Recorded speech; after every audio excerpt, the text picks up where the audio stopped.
where the trees at. Is this the passing of the torch, right? Is this what this signifies?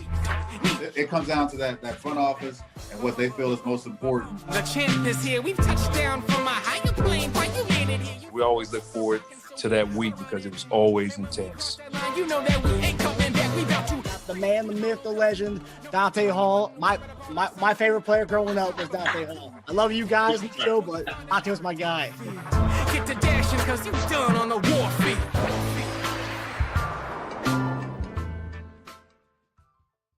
This episode of Chief Concerns is brought to you by betonline.ag and Underdog Fantasy. BetOnline continues to be the world's most trusted betting platform and your number one source for online betting in 2025. Whether you're a seasoned fan or a first-time bettor, BetOnline is your ultimate game day companion. With the largest selection of odds on everything from football, the NBA, college basketball to NHL and UFC, BetOnline is the number one sports betting source for the new year. From touchdowns to three-pointers and hat tricks, BetOnline has you covered on every game, every play, and every win. BetOnline, the game starts here. Want to make some quick cash during the rest of the NFL playoffs? There's still time to embrace your inner underdog. Over the last 4 weeks, we have given 15 selections and have cashed on 13 of them, predicting higher or lower on multiple different player statistics. So we are ready to continue this heater into the conference championship and beyond. So if you've yet to download the Underdog app, do so now and get free cash. Click the link in the description or use promo code CHIEFCONCERNS, that's one word, to claim your free pick plus first-time deposit offer up to $1,000 in bonus cash. It's conference championship weekend, so let's continue to keep the good vibes in 2025. Hey everybody, welcome to another episode of Chief Concerns. I'm Marcus Dash here with legendary Chiefs tight end Jason Dunn for part one of the 2-week Super Bowl preview. And another one, JD. We've done 4 since we started the show, 4 or 5 since we started the show. What Super Bowes? Super Bowl previews, yeah. Previews? I don't know if we did that many, but I know it's been at least 3. Since we did the Tampa one, we played Brady, we lost. We did the first Philly one. We got 4. This will be our 4th one. Our fourth okay. Yeah. 4th. Wow, man. Yeah. Well, hey, look, it's to us, we understand that this is how our season's gonna go. We're gonna go deep into the playoffs. We're gonna win Super Bowls. This is what it's all about for us and the Kansas City Chiefs. And so, for us, man, we just taking everybody on a ride, baby. This is the ride that we all on. So, you know what? Hop in, strap up, and we are going. So this is a roller coaster. That's what it's been, like you said, for the past few years. And so we cannot diminish. Now I'm just going to go ahead and say this off the jump. We can't diminish what these guys been able to accomplish, okay, over the years. And we have seen a lot of that, okay, a lot of vitriol thrown the Chiefs' way. And I've seen a lot of different things on, social media. I even seen a fan, she was talking about, I don't want to be a Chiefs fan anymore because it looks like it's rigged for them. Yes, I was just like, what? She wanted to leave. But hey, look, people are allowed to do whatever they want to do. That's how I feel about it, okay? If you want to leave the kingdom, supposedly, if you're a fan, right, and feel like you want to, leave the kingdom because it's been rigged for your team, supposedly the team that you are a fan of, hey, have at it. Be my guest, all right? The door opens and swings both ways. We welcome you in. We open the door and let you on out. So I have no problem whatsoever at that. But like I said, man, listen, she is, she's entitled to an opinion on things like everybody else out there. But one thing I don't want people to lose and understand is the greatness that the Kansas City Chiefs have been able to achieve over the number of years, right? This is something that is historical happening. Fans, I want you to understand this. This is something very historical. Legacy being written as we speak at this moment. So don't miss it. Don't miss it because of your bias toward the Chiefs and you're tired of seeing the Chiefs win and whatnot. Immerse yourself in the victories and the wins. That's the way I look at it, Marcus. So for me, man, I think this is a glorious time, especially for the Chiefs Kingdom. We haven't seen anything like this ever, all of NFL history. And so everybody should be proud, being here at this time. That's how I feel about it, brother. But other than that, man, I know I talked a little bit too much, Marcus. How are you doing tonight, brother? I'm fantastic, brother. I always love hearing you speak, JD. So you never speak too much in my book. I did. Your former teammate Warren Moon was on Up and Adams, Kay Adams' show today. He did say she asked him who he's rooting for. I don't know if she realized that he played for the Chiefs, but it was just a little quick segment I saw. But she asked who he was rooting for, and he said that he's rooting for history. He wants to see the three-peat. He wants to see history be made. So he says he's rooting for the three-peat this weekend. Or next weekend. So I thought that was pretty cool. Just to hear Warren Moon, man. Man, I tell you what, Warren Moon is one of the most upstanding guys in the league. He just has like that the charisma, the character of being NFL royalty. Okay. And it was such an honor just to play with Mooney. Great man. He really is. And he's telling you the truth about what it is. So my thing is everybody embrace it, enjoy it, because these things don't happen that often. They just don't. So let me say hi to everybody who's in the chat right now. Greg Rose, Flatback City. King Mo was in here taking notes. No doubt about it, my brother. Flapjack City. Illy Beeman is in here. I'm the Brown. G Pick. Witchy Hall. Charles Driver is in the house. Good to see you. Let me see. Perfection 2K is in here. From the ones I can see right now on the chat, I see that as well. Kevin Mars is in here. I'm going to give a shout out to my guys, my brothers also too, from EKU that's on here, Jason Thomas and Mike Roth. We had a great conversation about this yesterday, just talking about it. They was like, Jason, I want you to give me an unbiased opinion on some of the officiating, the things happen in the world, right? How do you feel about it? Unbiased. And I said, you know what? I believe in deferring everything to the officials who get paid in doing this, who do a very good job.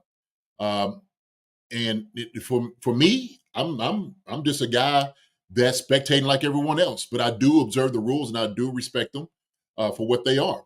But Marcus, we actually have somebody, okay, that is going to be on our show tonight, okay, who's going to grace us with his presence.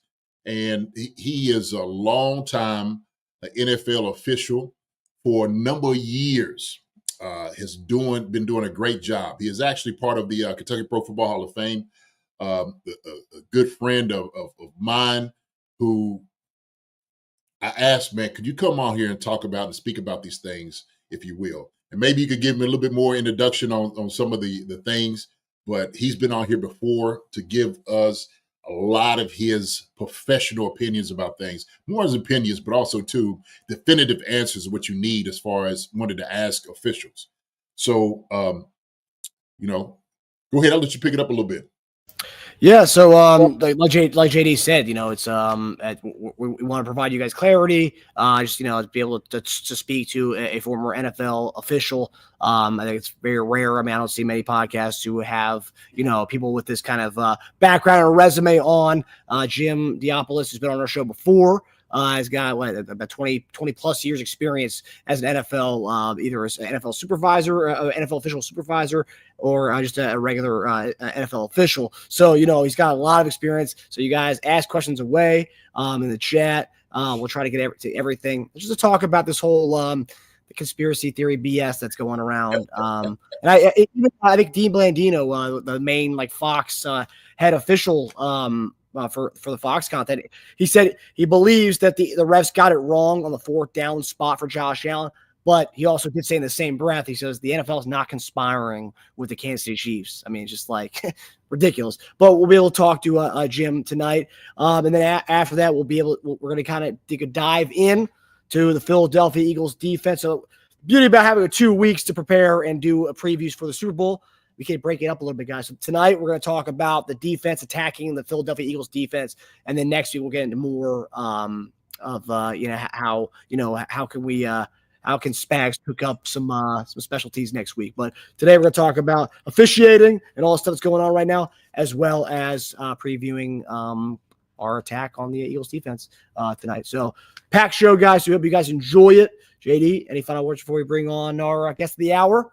No, man. Other than that, I just want to give you all, give everybody Chiefs Concerns a warm welcome to my guy, the NFL official, one of the best that ever done it before, Jim Daopoulos is here with us. Well, welcome, guys. Great to be here. Jim, man, good to see you. Good to see you, man. You know, I spoke with you a little bit earlier, and you were talking about you were, down playing golf today, and I'm up in this cold weather in Kentucky, and yeah, it's a little nice and jealous. warm down here in South Florida, as you can tell. Oh. Yeah. And I see you wearing it. Go ahead. It's interesting. We talk so much about these conspiracy theories, and it's kind of funny. The same thing occurred when I was up in the league office when the Patriots were winning. People want to hate the winners, and I can tell you without reservation, there is nothing going on in the league office with the officials, with the staff up there, with regards to the Kansas City Chiefs. They're just a damn good football team that knows how to win, knows how to take advantage of breaks on the field, and they're just really good, and they're tough to beat. We had the same situation with Tom Brady. Everybody thought Brady was getting special preferential treatment. It doesn't happen, guys. It never happens. I've sat in many meetings, both as an official and as a supervisor up there, and I can tell you, nothing goes on in those back rooms that says, hey, you know what, we've got to do this or we've got to do that. The game is going to be played on an level field.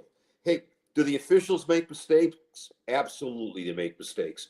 Coaches make mistakes. Players make mistakes. Officials make mistakes. And it's unfortunate that they happen, but that's just the nature of the game. But to say, they're giving, they're protecting Mahomes or they're protecting the Kansas City Chiefs, I can tell you, they protect every quarterback out there because the quarterback is the franchise. And the owners spend a lot of money, keeping these guys healthy and keeping them ready to play. And you don't want them to get hurt on a busted play. So, you put a little bit more responsibility on the referee to keep his eyes on the quarterback. And maybe on occasion they protect them a little bit more than they should. But when you're paying somebody $20, $30, $40, $50 million a year, you don't want them to be put out on an illegal hit. Yeah. And Jim, what was it? Was it last year? Might have been. It was last year, I think. They were saying on the sideline, okay, there was like $120 million sitting on the sideline last year from being hurt, from quarterbacks and, high paid players. And not saying that they weren't being protected, but we're just talking about like the magnitude of what happens when you do have players that's making a whole lot of money that do get hurt that's on the sidelines. And look, I'm playing the game, obviously, getting hit from all different angles as a tight end.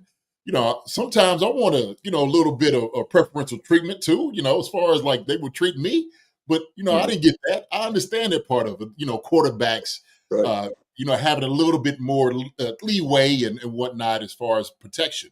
And to me, that's fine. That's fine. But I think where the contention is like you said, that you're all human. Y'all do make mistakes. But one thing I do like about it is y'all get together with a consensus and try to get it right. Okay. I think y'all do your due diligence. That's the bottom line is to get it right. That's why they put replay in there. Correct the correctable errors.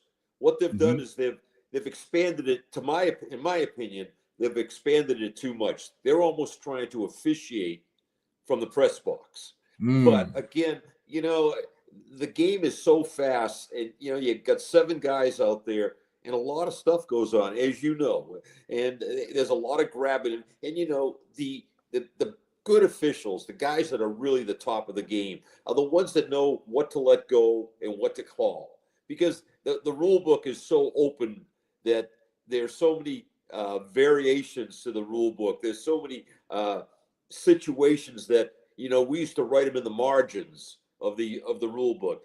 So you've got to use your head out there. You've got to be flexible enough to, make some adjustments out there, and you can't go, right down the middle. Sometimes you got to let some things go, because people don't want to go out there and just watch officials throw flags.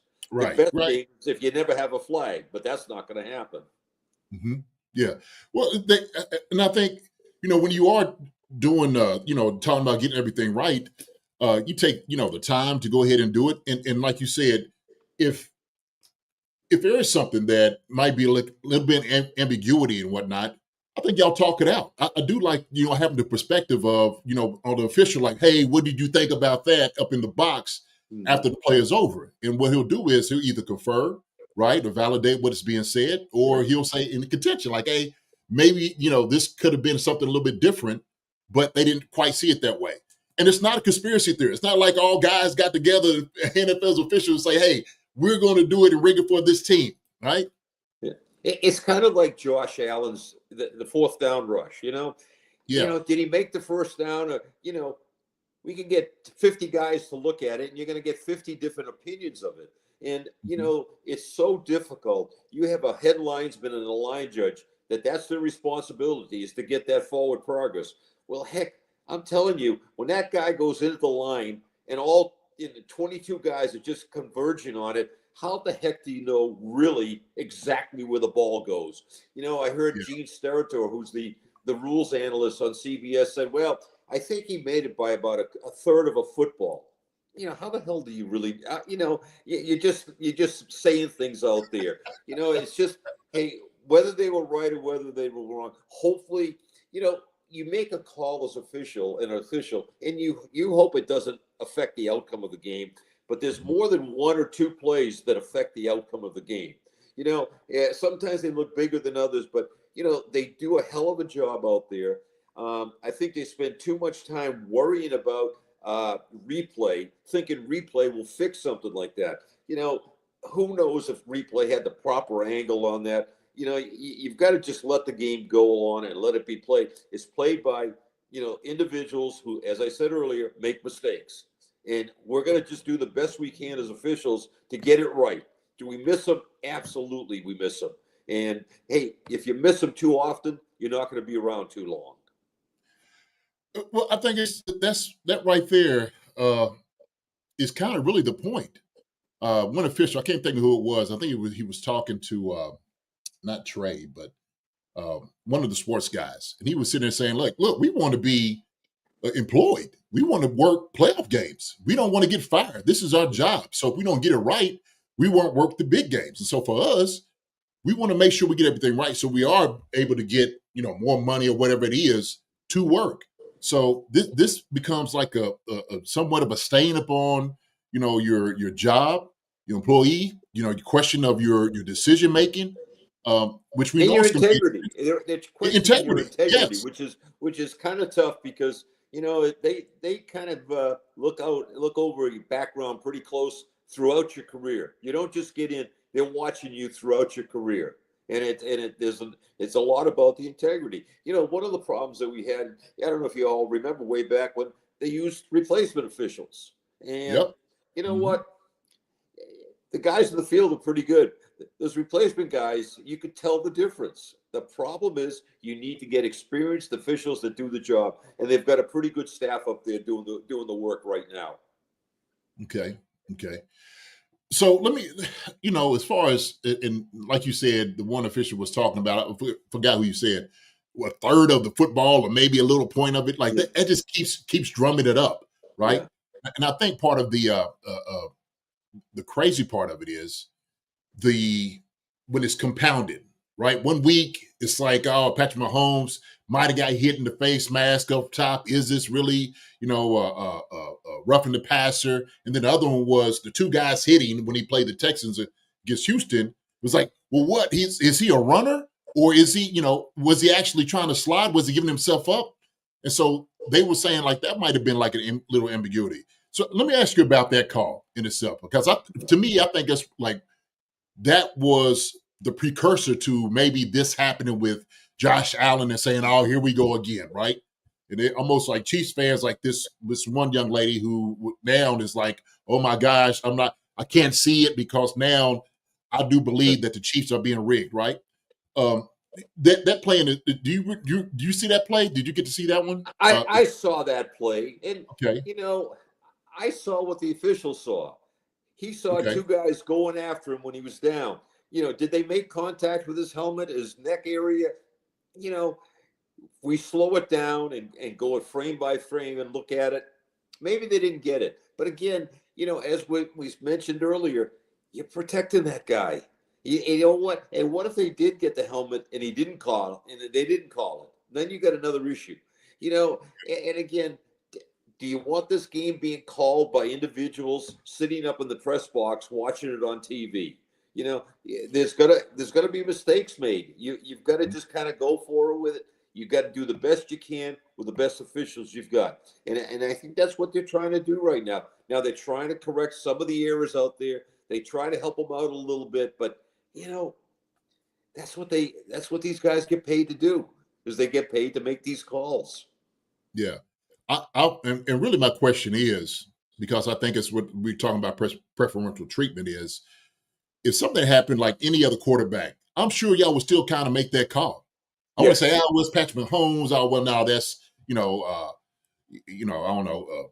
Hey, anybody that is a starting quarterback in the National Football League is a great quarterback. Some of them just have a little bit more time to throw the ball. Some of them have a little bit more athletic ability. But gosh, they can all play football, and they all need to be protected out there because they're all very, very vulnerable when they're standing back there in the pocket. And I know it's tough for defensive guys. I know. I mean, gosh, I've been watching it for 25 years, and they're making it more and more difficult for the defensive players. They are making it difficult for them because, again, there's such a emphasis on safety, player safety, not just quarterback safety, but player safety. I mean, we look what happened to.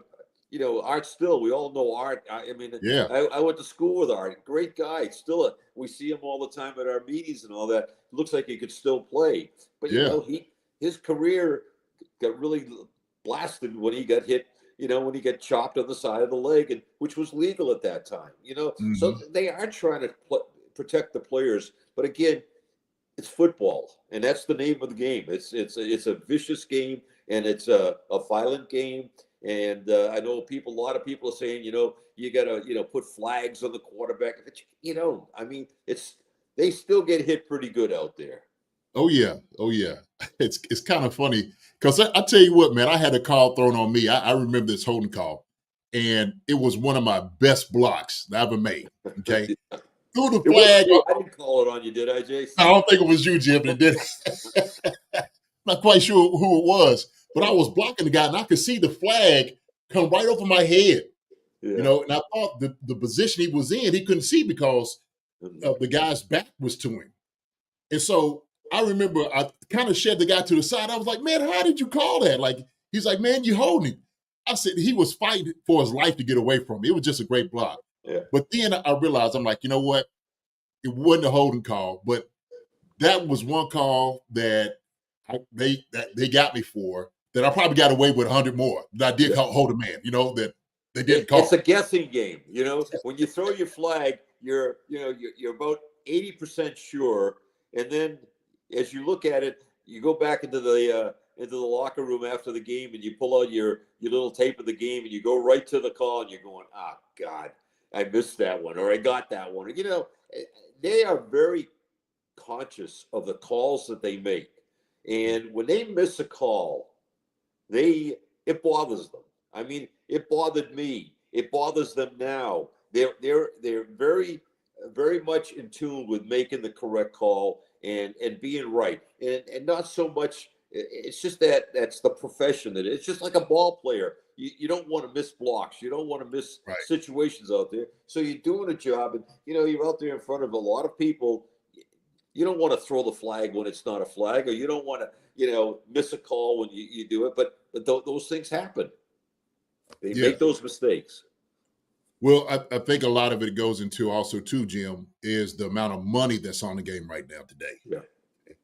And so when people are putting that type of dough on the outcome of a game, and they feel like, oh man, I'm being gypped, and Vegas is getting involved, and they're paying Jim or whoever else is out there, and I see it. Jim's driving a nice car now, right? He's in South Florida playing golf. They are pretty well compensated right now. They're really, really well taken care of, and but it's like the NFL. It's all about fantasy football and gambling right now. I mean, that's so many people that's the concern about gambling. It's not if you win or lose, but do you cover the spread, or do you my fantasy guy's making the point. So there's so many more people involved in it for so many different reasons. Mm-hmm. But it's still a great game that and it's got a great following of people, and it just keeps getting bigger and bigger. Well, one of the, like you were saying, more people will be involved in this is kind of one aspect I wanted to kind of take the conversation is one of the crazy conspiracies that surrounded the Chiefs right now, okay, and why they should be winning games and the officials are helping them is because Taylor Swift is part of the Chiefs kingdom now, and the Swifties are here. And so they've all gotten together and colluded that everything's going to happen, and the Chiefs got to win this one for the three-peat because Taylor Swift is involved with this whole thing now. It's so crazy to me just hearing some of this stuff. What do you think about some of that? I think it has zero influence on the officials officiating the game, that Taylor Swift is there. Probably some of them don't even know who she is, knowing some of those guys. But, she just brings a whole new element to the game. She brings a whole new, group of individuals to the game. And I mean, that's what the NFL's looking for. They don't want this to be just an old guys league watching football and all that.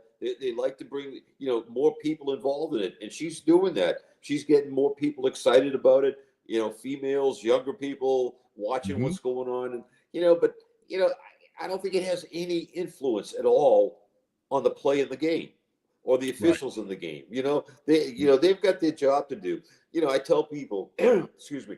I tell people you're officiating the game. Sometimes you don't even know who's winning because you're so focused on your responsibility. Each official has a specific responsibility on every snap, and he's focused on that player. If the play is a sweep to the right, somebody's watching the guys on the left. So there's always somebody watching something. So you can't be daydreaming out there and looking up into the stands and saying, I wonder if she's watching me work out here. Or wonder if she sees me down here in the field, because it doesn't happen. You're so focused on what's going on the field. You really don't know what's going on out the sidelines. Right. Jim, I had a question. So was it last year they tried to do the chip in the footballs? Because that's something that everyone's saying now, where it's like, oh, well, if there was a chip in the football, they would have been able to spot the ball better, just like how in tennis, for example, the tennis balls have like a certain chip inside of it, so that's why they know if it lands out or not. I know there was some kind of I read that there was something with the weather that the chips weren't completely accurate because the weather was kind of throwing it off a little bit last year when they tried it. Do you think that's ever going to be a thing where the footballs will have chips in it? Marcus, my understanding is they've used the chip on the football, but it still comes down to the positioning, because can they get the chip when the guy goes between 10 guys in there? I don't know how accurate that is. It's just like the accuracy of getting forward progress. To be honest with you guys, it's a guess. It's a guess by the guys on the sideline. And they're doing the best they can to try. They're watching the action in the backfield. They've got to watch their blockers. Then they've got to kind of pick up the runner with the ball. And then they got to see, has he been touched before he touches the ground? There's so many variables that go into that. This game would be really easy, if you put chips in the ball and all of a sudden, something would come down there and say, put it on the 25.5-yard line, and it'll tell you that. But I just don't know if the technology is there yet. I know they've tried it. I know they try it in soccer. They tried in a lot of different games, but Yeah. it's kind of interesting. We kind of lose the excitement of the football game. Like, we've played for so many years. What's going on? And we try to do so much with video technology and and all the microphones and the helmets and the officials have all got earphones in their ears and they're listening to people up in New York telling them stuff. How do you focus on what your job is when you've got so many distractions? It makes it very difficult. And I know they're trying to get everything right. They're trying to be 100% perfect, but that's not the kind of game it is. It's not a perfect game. The ball doesn't even roll through. You roll the ball, it'll go over here and left and right. So I mean, it's a different game, but I think it's just a game that we love and we like watching it. And we just hope that we don't lose control of it because of a bad call or a bad play or something someone getting injured. Here's a question right here. Said, is there a reason the refs aren't full-time NFL employees? Yeah. Benefits. The NFL doesn't want to pay benefits. Yeah. That's, when I was on the field, I was on the negotiating committee. I was on the board of directors, and we were in the process of negotiating a new settlement that around 2000. And then I went up into the league office, and we locked the officials out. I remember I worked a Monday night game. It was in Denver, the Giants and the Broncos, the first Monday night game in the stadium out in Denver, myself and 6 high school guys on Monday Night Football.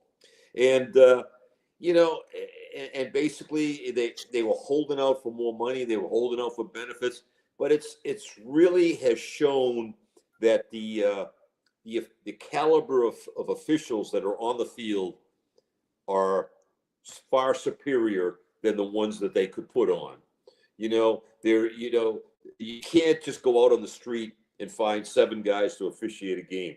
You've got to have an idea of what's going on there. You've got to have an experience, and they got a nice new contract there. In 2007, they locked them out again and had another one, and then they had that fiasco up in Seattle where I think it was Green Bay and Seattle on a touchdown pass. The replay official, one guy signaled touchdown, the other guy, and it all hell broke loose. And they have a great contract. They have, it's like they've hit the lottery when they work there. However, the league doesn't want to pay extended benefits for these guys, so they're pretty well compensated right now. Very well compensated. Okay. One of our fans is over here asking, said, give the refs a mic to call out the sportscasters. I think a lot of some of the vitriol y'all been hearing is some of these, like Adam Scheffler and those guys are sitting there saying, well, the officials, they need to revisit this during the off season and whatnot, which I'm sure you're not opposed to. But do you feel like y'all need to go on, like this place, and y'all need to defend yourselves in your positions, and like, hey man, like, listen, until you walk in our shoes and understand what this thing is, by all means, come on out here, please. We need more officials. If you feel like you do a much better job, come on out here. Put a whistle in your mouth and a uniform. It's so easy, Jason, to criticize. Whether you're criticizing players, whether you're criticizing coaches get criticized all the time. It's easy to criticize, but it's a difficult situation. But I can tell you, the officials work 12 months a year on this. They are always studying. They're working on their game. They're understanding what's going on. The competition committee is always looking into things. They're getting suggestions from spectators. They're getting from coaches, from owners, from officials. They always get, and they look into all these different things that could change the game, But I have noticed in all the years that I've ever done this, they change rules for 2 reasons: scoring and safety. That's all. They try to protect scoring, and they want to get more score. They want more scoring, and they try to protect the players. And that's what it's all about. But this isn't something that after the Super Bowl everybody goes and goes on vacation for 6 months. It doesn't happen. These guys are working just like the players that when they finish up, they stay in their programs and they have to stay sharp. The officials are the same way. They stay sharp. They work at it. And, some don't work as hard as others. And the ones that work hard are the ones that are usually promoted, the ones that are usually working Super Bowls, the ones that work in playoff games. But it's a very competitive group of individuals that are working in the officiating of the National Football League. Well, Jim, let me say this first off is I want to commend you for the type of work that you've done for the number of years. I do believe that the referees need to be respected more than what they are. My brother, he's a referee. He referees basketball. He's been doing college for, I want to say, probably about 25 years. And watching him work, the time that he puts in, the investment he makes into his body, just staying in shape, I see it, and it gave me a different perspective, especially as a coach, because I went into coaching, coached for 12 years, and we would go back and forth over a few things. But I'm telling you, he would absolutely break everything down to me. And I'm just like, man, y'all do a tremendous job of trying to get everything right. And he's like, man, we had to work. We got to go through clinics. We got to go through. We constantly get guys to make sure they're trying to get everything right. And so I just want to say, man, first off, man, I think y'all getting a lot of bad flack, man. Y'all don't deserve it. But, y'all got to support over here, man. Well, that's normal. That's been happening for years, and like I said, it's part of the profession. Anybody that's ever put on a striped shirt understands that. You try to block everything else out and do the best job you can, and it's really, and that's what it's all about. Unfortunately, I notice all over the country, so fewer and fewer people are getting into officiating because of the abuse. Because of it's a great payoff if you get to the next level, every level that you go. But it's very difficult, and you see so many high school associations that are having trouble, filling the ranks with, and they'll teach people how to become officials. And as a matter of fact, there's an official that's going to be a referee in the Super Bowl next week. He was a former player. I think his name is Mike McCabe. It's interesting. I used to know every guy and every number and every position. Now there's so many new guys, but Mike's a young guy that started out officiating after his football career, playing in the NFL, and he's worked his way up to officiate the Super Bowl. Awesome. Too many that have done that. Yeah, awesome. Listen, you were saying it is without a doubt a dangerous occupation, and it has become that, like you said. Just when I observe my kids, now my grandson, referees have a tough job to do. The responsibility, trying to keep everybody right. Everybody's on their neck, harping at them, cussing at them. And, that's why I see sometimes they try to run to the car as fast as possible. They out of here. So the game's over, they are gone, right? And it just, need protection. I mean, it is a dangerous job. So for everybody that has any type of contention with referees and you feel like you could do a much better job, please do so. Put in your resume, okay? Come out here, do a dangerous job that these guys are out here doing, and you see how it feels. You see how it is, right? Yeah, everybody's good. Yeah, everybody's good from the couch. I've been run off the field down in Letcher County and Whitesburg a couple of times, way back when I was first starting to officiate. But then you go out there in the field, and you're working up at Cincinnati or you're working a Super Bowl, and it's kind of good on the ego. It kind of, we all have these egos that we like to have stroked, and it's really exciting to have the opportunity. So few get this opportunity to work at that level, but it's a goal that you set. And I set it back in '69 when I was sitting in a meeting with Tommy Bell, who was from Lexington. And Tommy, he talked about it, and I just started officiating, and I set the goal to get into the NFL. And did I ever think I was going to make it? Absolutely not. But you get some breaks. You spend a lot of time on it. So I feel very blessed that I had the opportunity to be a part of the NFL. I had 25 years with them, and I couldn't have had a greater career. Yeah. I'm a kind of have someone to speak about a little bit of this. Marcus, I sent you this video. Is there a way you could play the video I sent you? Yeah, let me post it here. And it's really it boils down to this, Jim, for me, is that each and every team has 60 minutes. Everybody's got 60 minutes to win a game, right? So let's just say one of the calls didn't go their way. Well, you had plenty of time to make it up to, still be a determining factor for the game. There's a lot more football that was played between those calls and to the very end. But I'm going to give you one guy perspective from like a coach that has something a little bit to say. Okay. I agree with. Hold on. Okay. I have to convert it to a different video format.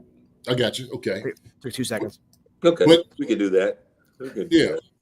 But I think it really boils down to how guys are competing on the field. And that's one thing I didn't want to get caught up into the weeds too much on the officiating as opposed to what guys are actually doing out there on the field, the type of effort that they're giving to win the game. And I think what that does is you start diminishing the success of the guys, the effort they put in, putting their body out there to get hurt, the time that they invest to win.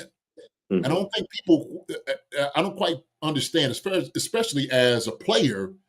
I think it's very disrespectful to the guys, to the Chiefs, okay, and even to the Bills, if you will, everybody that's out there. It's processing. Oh, okay. Yeah, Took 2 seconds.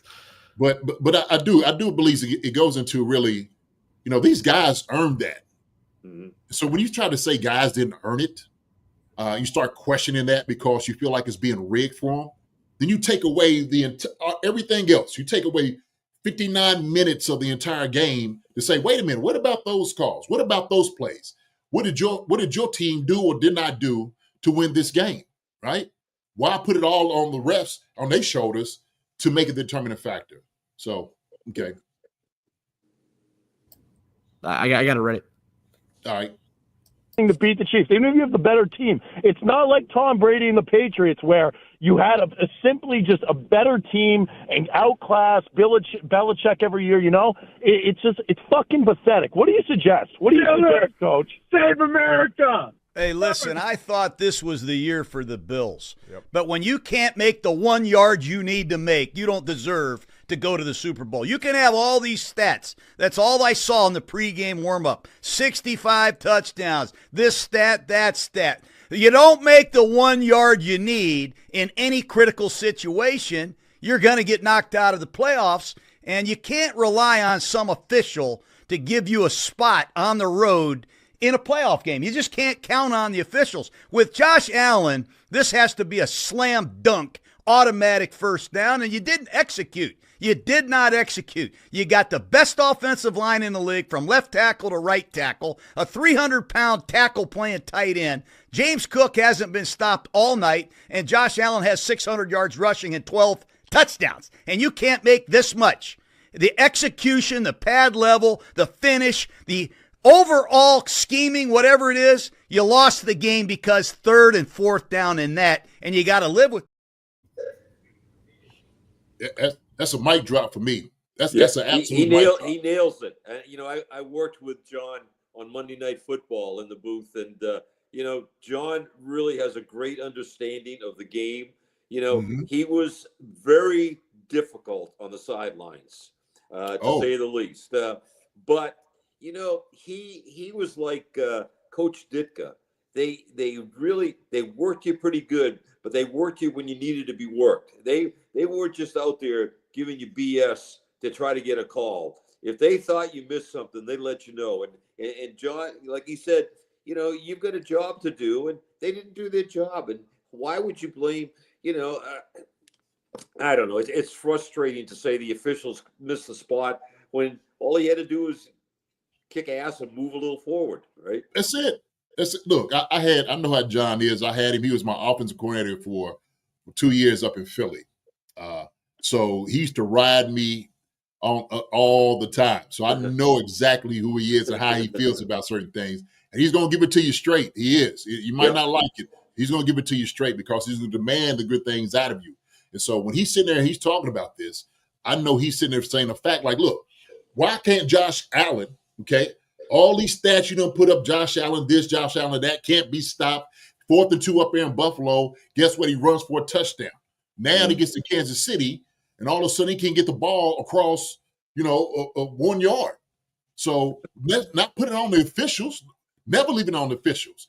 How about you put it on Josh Allen and the rest of the coaching staff, and those guys there, the guys up front. And it was the same, though, with Dick Vermeil used to say the same about kickers. Dick Vermeil said, look, do not leave it up to kickers. I do not want to see the kickers out there kicking field goals. I don't want to see it. Y'all put it in the end zone. And so for coaches, for guys out there playing, it's on us to make it right. It's on us to make sure we get the first down. It is on us to perform. That's what we get paid for. So, hey, and I think why people were disappointed a little bit with the Texans and they were putting on the officials and whatnot. Josh Allen didn't put on the officials. He's like, man, they played a great game. That's what they did. And so I respect him for saying such, because it was a great game. And it's what the thing is all about. Yeah. That's what, hey, you know what? Get on the field, go one-on-one and see what happens. The best team's going to win. Amen. And Kansas City was the best team last Sunday. That's right. So we knew it was going to be a tough outing. The 2 best teams in the AFC was going at it. We knew that. We lost to them early on in the season, and this was payback. This is absolute payback. So we needed to make sure that we sent the message, and those guys played it perfectly. They did, and they just got the short end of the stick, man. The Chiefs was able to outlast them, get the first down to move on to the Super Bowl. So that's the most important thing, and that's why I don't want people to miss the greatness of actually what happened. We beat a great team, all the great teams in the last couple of weeks to get to this. You're right. Yeah. I mean, do you think we were 15-2 because the officials helped us out the entire year? It's crazy. It's crazy. So it's just people want to hate. That's all it is, Jason. People have a hard time with winners, and whether it's the Lakers or the Yankees or the Chiefs or the Patriots, any of them, people don't like those teams, and they don't like it because they win. But it sure is fun if that's your team. Yeah, right. If it goes for you, they're your greatest friends. If it goes against you, all this friends, all these terrible. Yeah, absolutely. I actually have a question for my brother. My brother says, Mr. Daopoulos, expound on the politics for officials getting to the Super Bowl. So what is that the comprise of? Who makes that decision? Basically, it's kind of hard because I'm not as involved as I used to be, because I was, officials used to get graded on every call of every game. You get, and then you would be ranked. You'd be ranked 1 to 17 in your position. Number 1 would go to the Super Bowl. Number 2 and 3 would do the championship game. And the championship games were always the toughest games to officiate. So much more difficult than refereeing the Super Bowl. The Super Bowl is like a piece of cake because, the players get in there. They don't want to make mistakes. They play pretty much, to the end. But the championship game, they get after each other pretty good because they're fighting for that spot in the Super Bowl. But there's never has been a lot of politics that go on in this thing. Basically, it was a couple of guys making decisions on performances of all the individuals. It's just like who gets in and who doesn't get in. The worst thing you can do is have somebody, a coach or somebody, call the league and say, hey, we want Jason Dunn to be a referee in the NFL. I mean, that's like the kiss of death. But, is there politics in officiating? Sure there is. There's politics and all that stuff that goes on. But I would say, at the NFL level or any of the professional levels, you try to put the best product out there that you can. And that's what the officiating department is charged with. Next week when the Super Bowl occurs, you want the best product that you can put out there. You don't want the guys that are at the lower end of the spectrum working that game. So you've got the best guys working that game, and it's necessary because they're the ones that are going to make the decision, and they've been doing it all year. Yeah. I agree. That's it has to boil down to the best ones out there, and I know they're going to get it right for that, and that's why the guys are out there trying to get the right call because they want to work, which is going to be the biggest game, okay, out there in viewership for everybody to watch. The entire world is watching this. I was watching a Korean, I guess, TV cover the games, and I just enjoyed it, just in their language and whatnot. I was like, man, look at this. This is. It's worldwide. It's how big football is getting. So, the officials, they want to work that. They would love to get through the game next week and not have a flag thrown and just let two teams play against each other. But they've got a job to do, and once the game starts, all that fanfare that goes on. I'll tell you, when I refereed the Super Bowl, it was there was so many distractions that you had to. Once the game started, you had to really focus on what was going on because there was so much going on, pregame and all that. But it's kind of a real ego booster to be out there, though. It really is doing the Super Bowl. It really is. I can imagine. Biggest stage. It's the biggest stage out there. Absolutely. That's why we try so hard as football players to get there as well, right? Yeah, you're right. Yeah, everybody takes their helmet off. They look at me. You want everybody to see it. Yeah, because there's only one winner at the end of the year, at the end of the season, and that's right. That's what everybody's playing for. Well, they said that everybody has a common goal to get to the Super Bowl. You got 32 teams trying to do it, and you got 31 losers. Yeah, 31. So, there's some pretty good players out there that don't ever get there. That's right. Man, and that magnitude. That's why I said it's just so special that these guys have been able to do it over and over every single year. We watched the Patriots do it, right? When Pittsburgh had their dynasty going, and Cowboys and San Fran and whatnot. They've all had their runs. You know what? Kansas City's got their run's going to run out one of these days, and somebody else is going to take over, and then they will have that conspiracy theory again with another team. The officials are helping this other, and like I said, the officials, as long as they do their job, and they don't want to be known as, they don't want anybody to know they're out there, and that's what they try to do is just keep a low key. But again, you just go out there and do your job, and hope that it doesn't focus in on you at some point. Right. When those crazy plays come out on the field, those tight interceptions and catches and all that, I used to say, God, I hope it's on the other side of the field because I don't want to have to be dealing with it. Well, I know, I'm sure that y'all get death threats and stuff like that, man. Hopefully they don't expose where y'all live and stuff. I mean, this is how crazy this stuff can go. And I don't think people realize and think about those things, right? Mm-hmm. Yeah. Y'all just human beings. Y'all have families and everything else too. And y'all just trying to do y'all job. Oh, they do. They get exposed. We've had to get the FBI and local authorities involved. We've had referees that have had bricks thrown through their windows. Man. And it's sad. It really is that life is, people are so concerned about their team and thinking that one person is making a decision, making a difference on whether their team advances or not. And, there's so many variables that come up, but unfortunately, it's the guy that wears the white hat, and his name comes up on the screen, and those guys, a lot of those referees like that. They like that notoriety, but when it hits the fan, they don't like it. Then they'd rather back off. Yeah. My brother said in a felony offense to accost a ref. So, I mean, accosting anybody, it should be in a felony, of course. But I mean, just for you all, for what y'all do.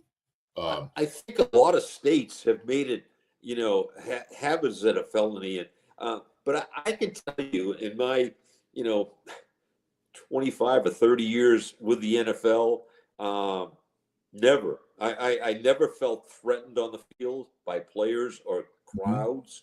Yeah. I don't know if any, I was on the field in Cleveland when one of the players pushed the referee over because he got hit by a flag, and that was a lot of years ago. Players know their limits. I mean, they'll get in your face, but they know when to stop. And the league does a pretty good job policing that. But like I said, you can't even put your hands on an official. I mean, you put your hands on an official, the rule is he has to be put out of the game. And they know that. I mean, that's one of the first things that they learn. But again, it's unfortunate that people go to such lengths because they feel the official screwed them or a player. I felt so bad for this guy, Mark Andrews, a great tight end, and he dropped a pass, and it happens, and Baltimore gets beat. And he got so much hate mail. His girlfriend got hate. I mean, it's just sometimes they take this game too seriously. Man, isn't that the truth? They were talking Orlando Brown. That's who it was, Orlando Brown. Orlando Brown. That's exactly right. Yep. God rest his soul. Jeff Triplett. Yep. I was the umpire on that game. And, okay. I was one of the officials on that game. All right. A lot of years ago. A lot of years ago, but you weren't the one that threw the one that hit him in his eye, though. No, there was Triplett threw it. Triplett. Triplett threw it and hit him, and it was a pretty costly mistake for the league. It cost the league a lot of money. Yeah, but but it was just one of those. It was a mistake that was made, and we all of a sudden everything changed about how we handled our flags. No more rocks, no more spark plugs, no more golf balls in your flag. So then they had to get us new flags with a little bit of sand in them. Okay. Yeah. Oh, see, things change. Didn't even know that. I had no idea that they changed other flags and stuff. Oh, okay. It makes sense. Makes a lot of sense. Oh, yeah.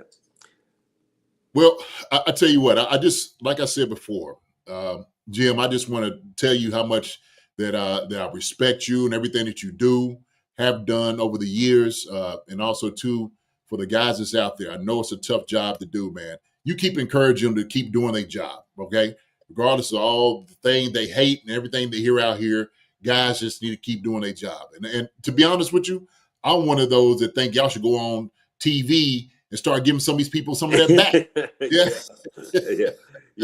That's one thing about the league. They don't let you make too many comments. They kind of keep all the officials very tight-lipped. They'll let a pool reporter go into the locker room after the game on a controversial call. They're asked to, what is the question?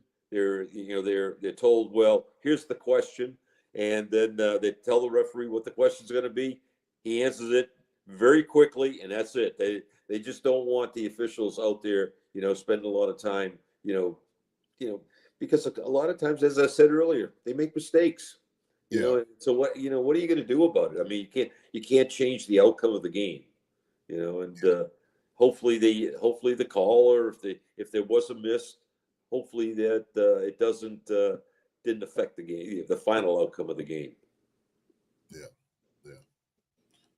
Well, man, I tell you, Jim, I appreciate it, and everybody's had a lot to say over here on the chat. We're trying to get to some of the questions. There's a lot of questions for you, of course, on here. We got to have you back sometime. Hopefully, maybe sometime soon. If we can get you back next week sometime for a little bit, we'd love to have you.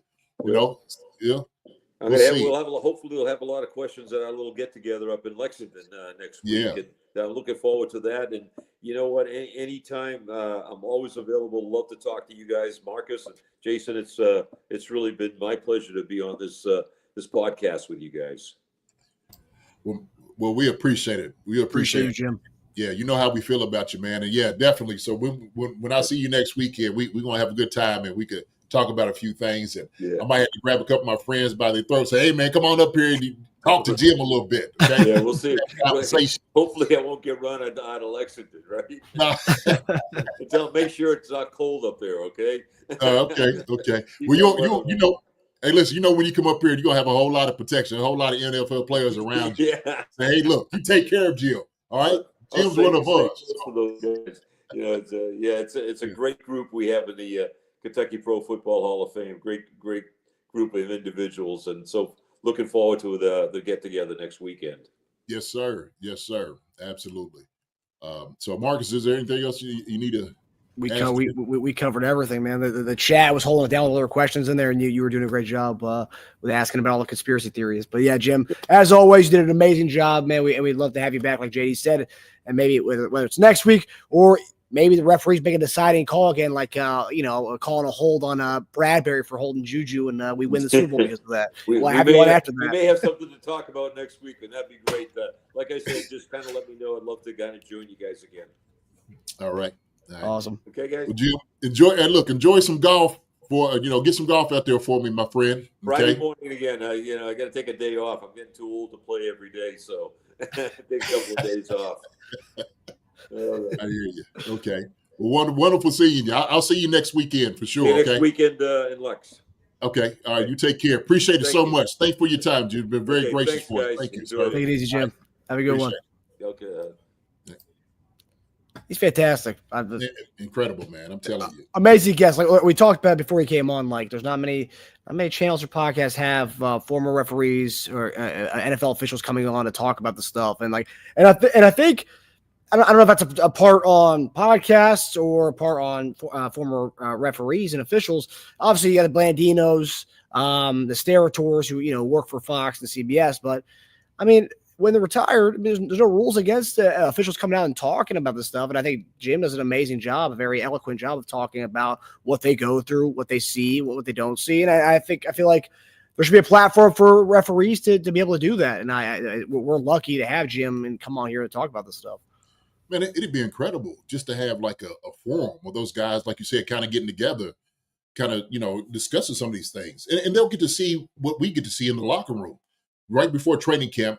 What they'll do is they'll come out there, they'll come work the practices and whatnot, and they're working on their craft all the time. And then they'll come in, they'll stay with us for the entire week, and then they'll say, hey, look, ask us any questions. Anything that you think you have a question about, any concerns or anything like that, please ask us. We want to try to get that all, out here in front of everybody so they don't have to worry about what we're thinking during the season. Just go ahead and ask it. And you'll see guys will come with a list of things. Hey, what about this? And this what happened to me last year, and they didn't call it on here. But they do a wonderful job in informing, the players and the staff and the coaches, everything that they need to know with the rules going into the new ones that's being inserted. But yeah, Jim is a great guy, man. He's coming up here. We have a big Super Bowl party the day before the Super Bowl up here in Lexington, Kentucky. So if anybody's in the area, okay, you want to come out here and see, NFL players, okay, we're going to have a huge party. We're going to make it like one of the biggest here in the state of Kentucky. Please come down. It's going to be a great time.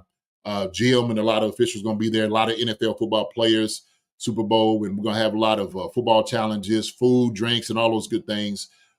Just going to plug it right now. If, like I said, if you're in the area, come on down. If you're not, come on in for it. So I'm not going to Super Bowl. Somebody asked me out here. I think it was DeMonte Green Beans, but I usually have a party here at the house, and so my thing is it's going to be the same like it was a couple of years ago, kind of a house divided. I talked about my brother Tim, who's a huge Eagles fan. Told me, look, y'all better get ready for us, and I cannot wait. Because we usually have a big crowd here, usually about 60 to 70 people over here at the house, man, and they enjoy a great time. It's a great time, great atmosphere. So yeah, the Dunn household does it up nicely for the Super Bowl. Yes, sir. Yes, sir. Good job, especially when it's Eagles Chiefs too. So like it can't get much more done than that. Yeah. That's the truth, man. I think last time, Marcus, I had some bourbon that I gave out some bottles, and a lot of people was able to get.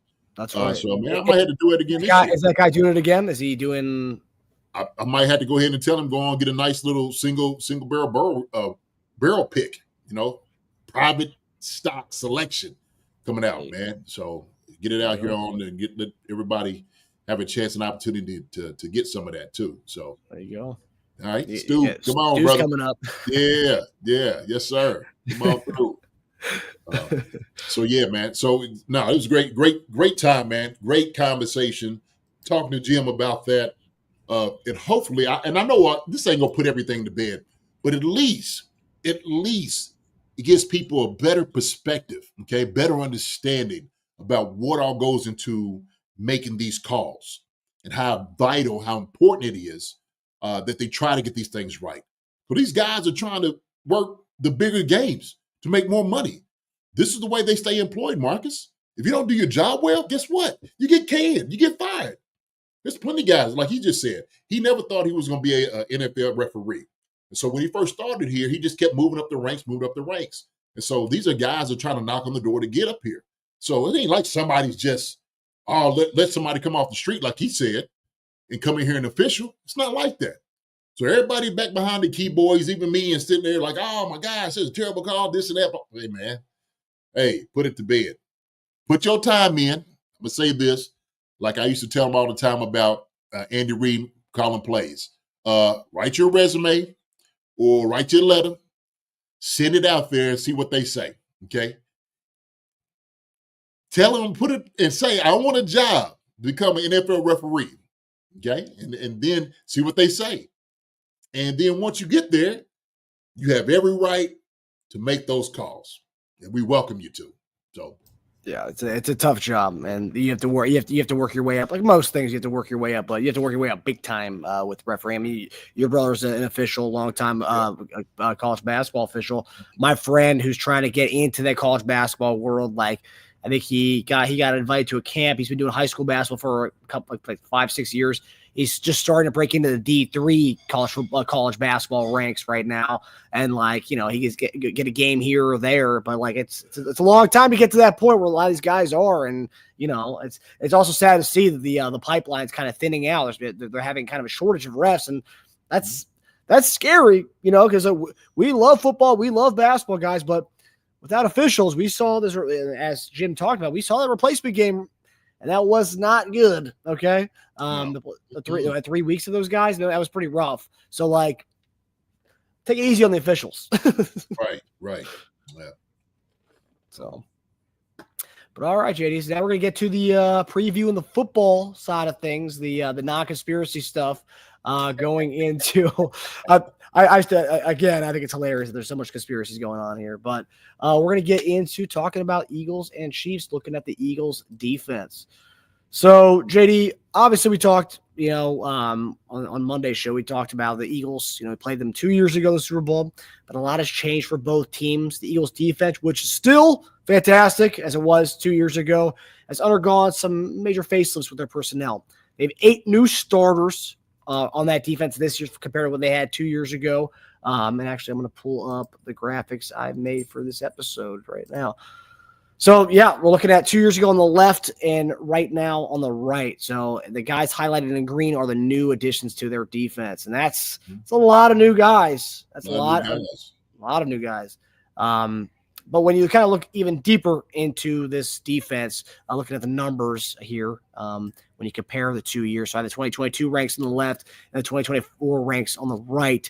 While their pass rush is nowhere near as scary as it was back in 2022 when they led the league with 70 sacks. I remember that was everyone was talking about that. The Chiefs wouldn't be able to stop the pass rush. We did. Their defense by and large in a lot of metrics is a lot better than what it was outside of sacks. So JD, when you look at these numbers from the 2022 to 2024, what stands out to you? What's one of the biggest things that kind of stands out to you from when you compare from 2 years ago to now? I mean, also what I think is also crazy, and kudos to the Eagles, for 2022 they were fantastic.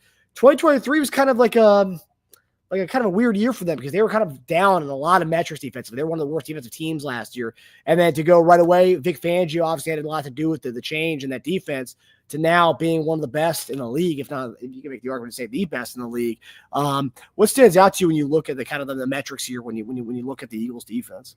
I think the two things that really stand out to me is points per game, okay, giving up, and stopping the rush. Those are the two ones that really jump out to me. And it's the same thing. The rules don't change. If you can't score, you don't win, right? They're doing a tremendous job of like being a defense that bends or don't break. We kind of seen that this entire year. I went back and watched quite a few films of the Eagles, who they were playing. I actually looked at and checked out the offenses they looked at. I'm gonna say this, Marcus.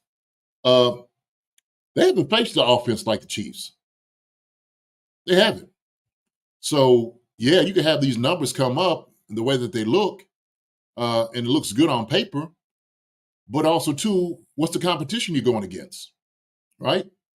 And the reason I say that is, and not taking away from the other teams that they went against. They went against a very talented Ravens team. They probably should have beat them, but obviously there's some problems, some fumbles and stuff like that they had, made some mistakes. But they've been kind of playing a really, really tough defensively. Nakobe Dean is not there for him, which changes. Braun is an incredible linebacker who does a great job, who's taken right there in the middle.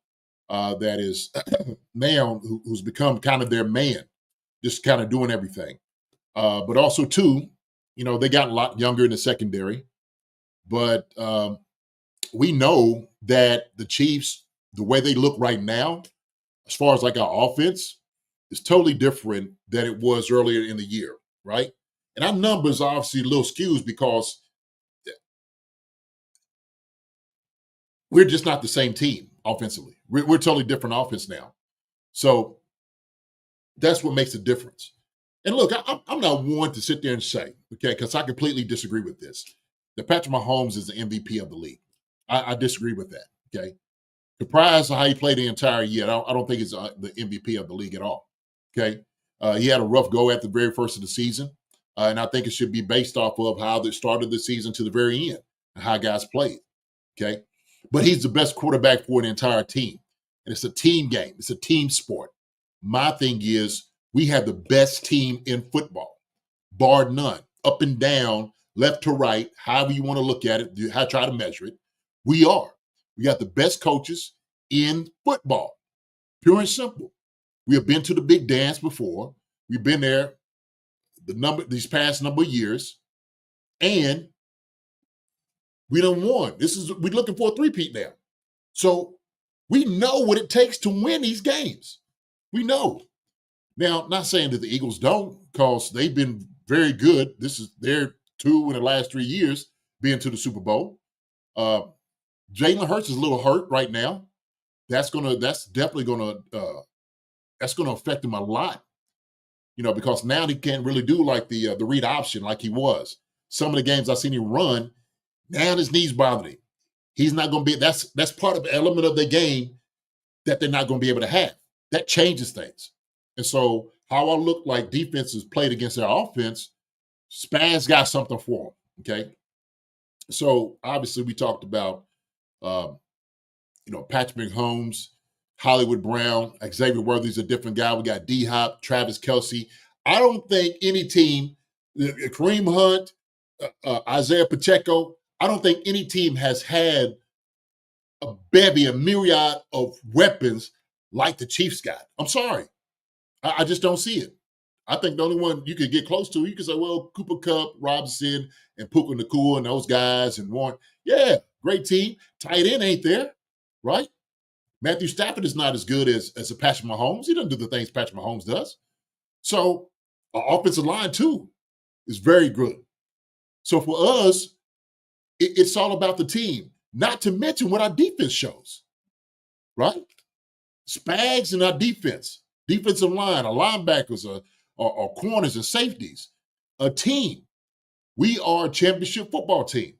So I think, man, with these numbers, putting these things out here, yeah, it looks good on paper. We can put every little stat up, and almost like what Gruden said, hey, you had all these numbers, put all the stats of what Josh Allen is. When it came down to it, they end up losing.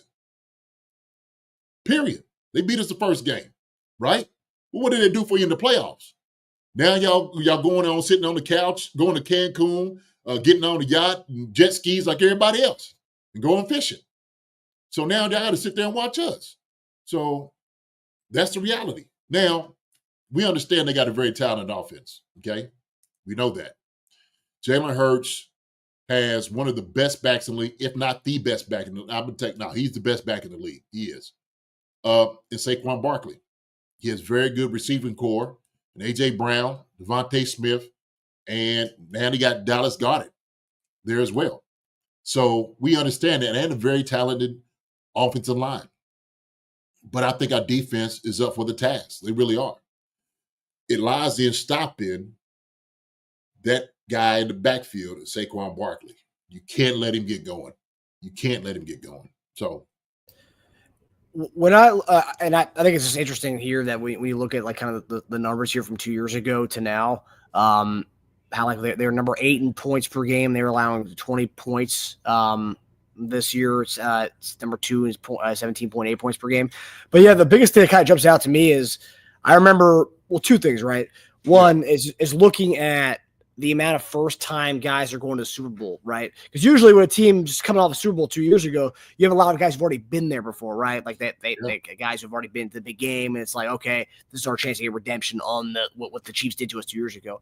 And when you look at it, it's like, you know, a lot of young dudes in this team, which is it's a good thing, but it's also kind of it's gonna be one of those things. You're gonna be a lot of young dudes playing against a team that's lived in the Super Bowl the last 6 years. So that's also right away. You got young bucks who I'm not saying all these guys aren't ready for the moment, but like going to the Super Bowl, it is kind of a starstruck thing for a lot of these guys. Whereas it's really not that big of a kind of a veteran presence on that defensive side of the ball, which is just interesting because you would think a team only in the Super Bowl 2 years ago would have more veteran presence, and really outside Darius Slay, it's all a bunch of young bucks on that squad.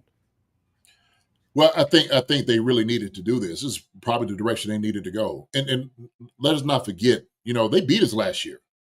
Beat us at home. So they were trying to obviously look at the barometer being the Chiefs. That's what we're competing against. And so every team looks at that. And if you're not trying to comprise your roster with guys that compete against the Chiefs, then what are you doing? You're not just trying to compete against the Giants or the Dallas Cowboys. You're trying to compete against the best of the best. The best of the best has been the Kansas City Chiefs. As I keep reminding people, the Chiefs standard becomes the standard. That's a fact. That's not an opinion. It's not conjecture. That's a fact. And so with the wins that we've been doing, how we've been hitting people over the head year after year, we understand what the reality is, okay? The Chiefs are the best in the business at this moment in time, okay? Jim said it earlier. Everybody had their day and whatnot. It's happened to be the Chiefs' day. This is our era right now, okay? Love us or hate us, whatever it is you want to do, okay? This is our era right now, okay? I just ask everybody to sit back and just watch it. It's going to be a great game, but make no mistake about it. These Chiefs has been forged in the fire to make this thing happen. And they've been thinking about nothing but this. That's all they've been thinking about is getting this 3-peat.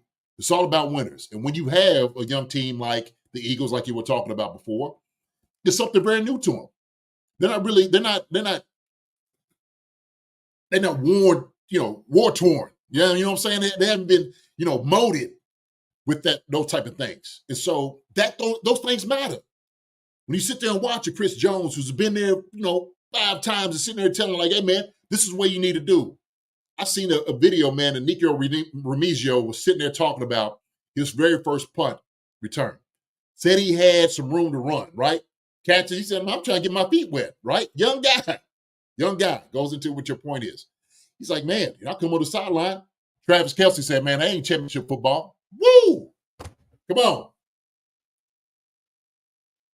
He's like, man. And he realized who was talking to him. He knew that right then and there. He's like, okay, they have a different standard about how you do things. They want you to go out there on the field and be great. It's about being great all the time. Not saying that everybody that comes out here that plays football don't want to be great, but there is a different standard that they have. Like, you got to play your best. You got to take your chances. You know why? Because there is no tomorrow. We can't think about it. Oh, okay, what's going to happen? Oh, well, we'll get them next time. No, it's not. There ain't no next time. It's now. You got to make everything happen now. Don't hold anything back. And so let me calm down real quick, all right? Because I'm over getting juiced up, baby. This is a Super Bowl preview, baby. This is how it's supposed to be. Man, this is what this is all about, man. And this is what really pisses me off. It really reddened my buns a little bit, okay? It's because everybody don't quite understand exactly what this means and what this team has been through and what they're all about. This is about them being building a legacy and a history in the NFL. Now becoming the greatest team in NFL history, because this is exactly what it becomes. Okay? Not the Patriots, They become a race now. I want everybody to understand exactly what's going on. Okay? Now all of a sudden, you got to write in the history books and everywhere else, the best team in football in the NFL has been the Kansas City Chiefs to only do it 3 times, a three-peat. The Dolphins are always there. The Dolphins will always be there, right? The Dolphins will always be there. As soon as the team gets beat, they pop champagne. You know why? Because nobody's breaking that record. They know that. Now the Chiefs got the opportunity to do it. We got that right there in our grasp, man. We got that right in our grasp. So all these other people that sitting there talking about the refs and all that, man, y'all missed me with that. Y'all really have. And so, yeah, y'all want to sit there and heap praise upon the Patriots, even after all the controversy they had, the flake gate, the tuck rule, Belichick cheating, and all of that. Y'all was cool with that. Everybody was fine. Okay, when y'all talk about them, everybody has a twinkle in their eye. But then all of a sudden, the Chiefs are out here. The Chiefs this, and I'm tired. And man, like Trecker said, kick rocks. So crazy, man. Silly. Some silliness out here right now. Plenty of it. Yeah. Well, it's also too like not only is it a three-peat, right? And that's what we're talking about right now. But the way this team is, as soon as the confetti falls, you'll probably get an audio of Mahomes looking at Chris Jones like he did last year. We need to get 3. He's probably going to tell Chris Jones, I want 4. I want to go 4. They're going to be going for a 4-peat next year. That's how his team's built. Absolutely. Why stop? Yeah. Why stop? Let's keep this thing going as long as we possibly can, because it's a rarity just to get to the game, to win a Super Bowl. Now we're talking about 3 in a row. Come on, baby. What we doing? What we talking about here? We don't need no help from the refs. We've been hitting people in the mouth from years. It's past 5. We give them the business. That's what's happening. You know how you beat the Chiefs? Beat them. How about that? Okay? Stop crying for things. Beat them. That's what you do. You want the crown? You want to be at the mountaintop? You beat the ones that's on there right now. Knock off the champs. Okay? You do that. So. Yeah. Well, Eagles have their hands full. Yeah, they do.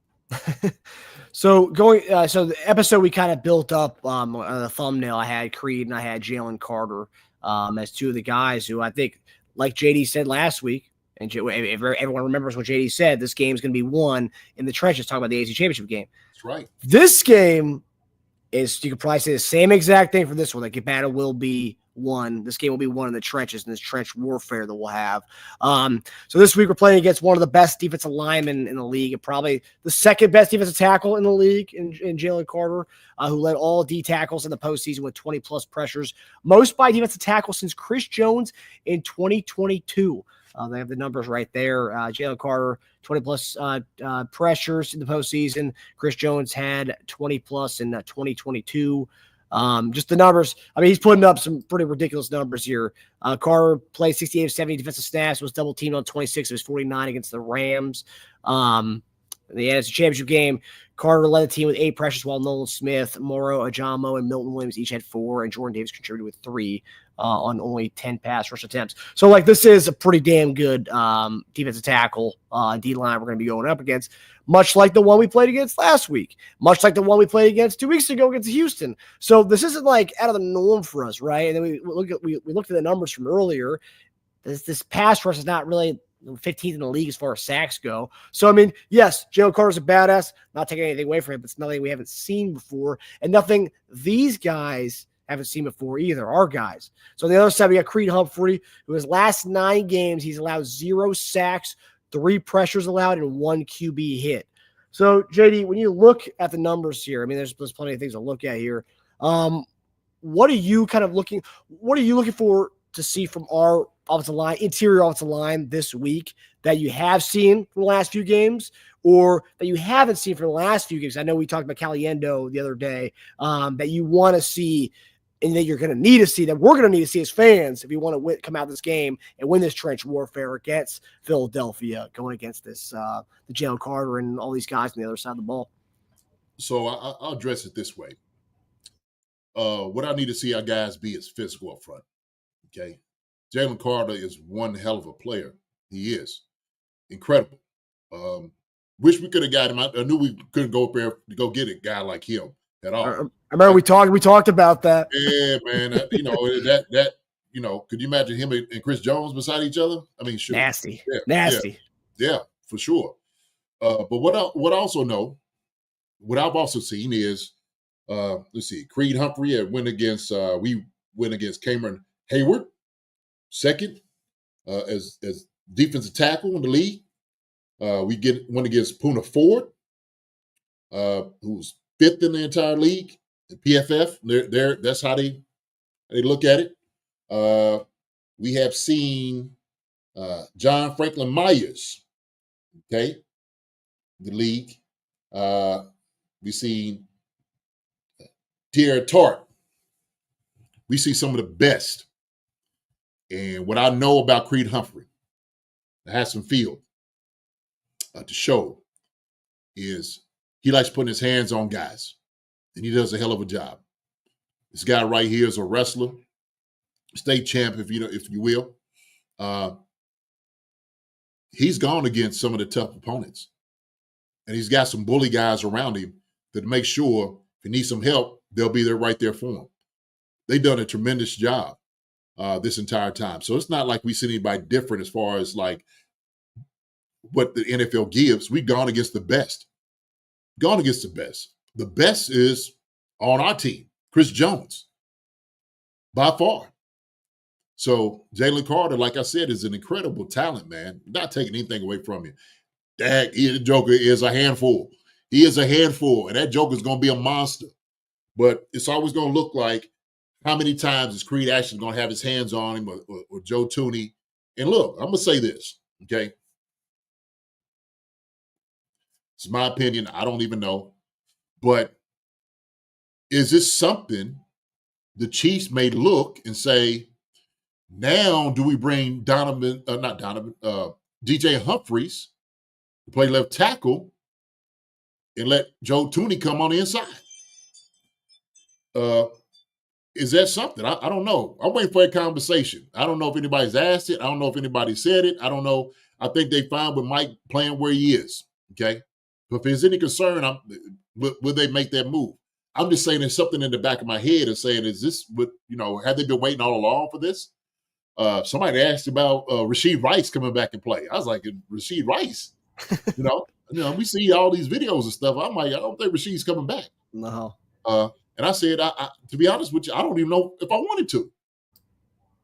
Seriously. Especially with the type of rotation we've been going and the type of rapport we have with one another. I think we're fine at where we're at right now. We got enough weapons to do what we need to do. Is that the same for DJ Humphreys? Do we just keep him on the side and just say we're going to go with Tooney and Mike Caliendo? And Mike does a great job. Mike, Creed, Trey, all those guys. We just need those guys to be physical up front. They do a good job, tremendous job of helping one another. So that's why I look at, man, as far as number-wise, Creed's doing a hell of a job playing on the inside, playing against all these guys. He has seen them all in this league, okay? He's seen the best. Cameron Hayward, to me, for what he's given over the years, he's playing at a high level this year. Creed had to see a little bit of him, too. I know he got a little hurt. He kind of walked off the field a little bit against us, but he came back. But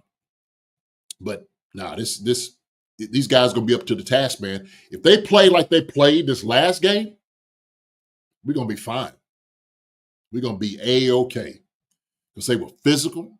They were rooting guys out. They was getting underneath them. They was getting some very good combination blocks. They had each other's backs. They was able to communicate. And most of the time, they kept Pat upright. That's what we need to do. And let him go to work. Let him go and work. Daryl E., I think Mike C. is getting better. Am I wrong? No, he's definitely gotten better. He's gotten a lot of confidence. That's what you want to see a guy play with. And so he has gotten a lot better. So, yeah, I'm not taking anything away from him. I'm just saying something in the back of my head, if this is something that I wouldn't put it this way. I wouldn't be shocked if I heard something like that. Let me say it that. It might be a better way of saying it, Daryl E. If they was like, hey, we might go, okay, maybe they see something. So I don't know. I'm not out there at practice, but JD, I've this is more of a after 2 weeks from now question. Yeah. There's a possibility that Tooney, if you look at Tooney, look at all the other left tackles we've trotted out there this year. Look at the left tackles we've had. I mean, we've had a kind of revolving door.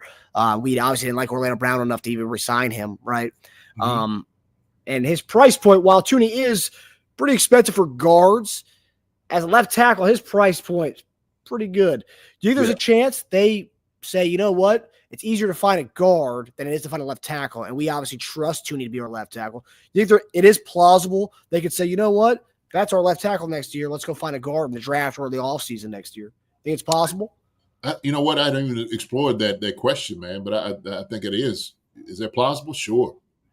You know, I just with the Chiefs, you never know.